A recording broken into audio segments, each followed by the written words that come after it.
nga higala, aduna ako'y ipaila sa inyo ha. Sa wala pang tanan, ana siya sa wala pang kalibutan.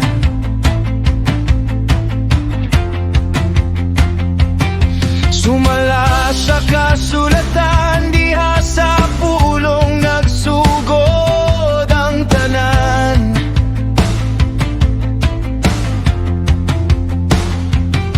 Ug ang pulong na himong tao, gipanganak hipon kanato.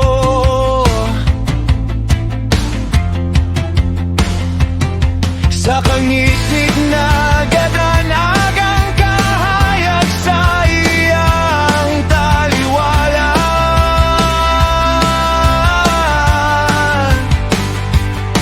siya miyaningon nga saksi, ipamatuod sa kahayag aron tanan managtuo kaniya. Igsuon ko siya si Jesucristo, matinud-anon ug makagagahom. Sa pagatuohi ug ayaw siya pagatalikti siyang Diyos karon, nagihulat na to karon.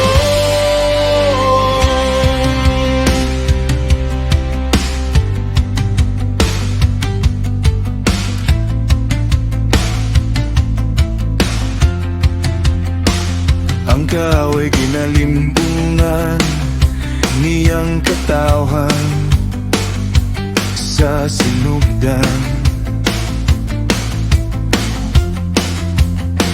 Siya nagapadayon sa pagkabig, sa katawhan, sa kamatayon. Nahisulat sa kasulatan ang gugma sa Diyos dito sa tanaman. Unyag ipakita sa amahan ang gugma niya sa katawhan.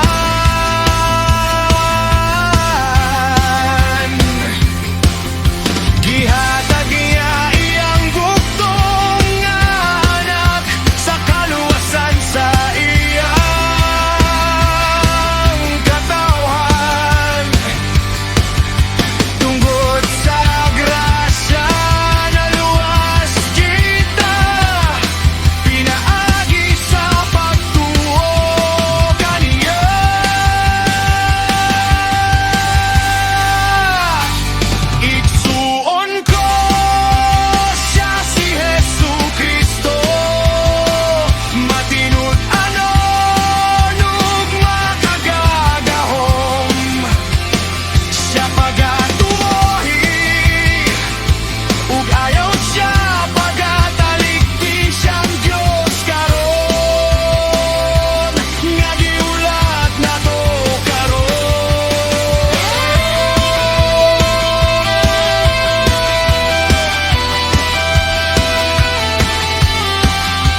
tinud-ano nung magkagagahom.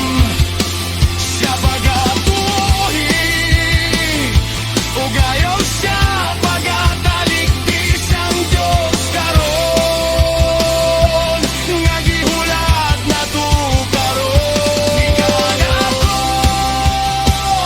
aduna ko'y ipaila sa inyo, siyang pamanhunon ug kita iyang pangasaono. Siya ang Alpha ug ang Omega, siyang Diyos karon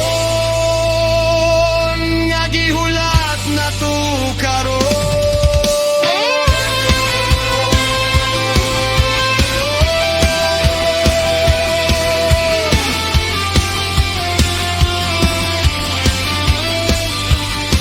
Siya ang Diyos karon nga gihulat na to karon. Higala ko si Jesu Kristo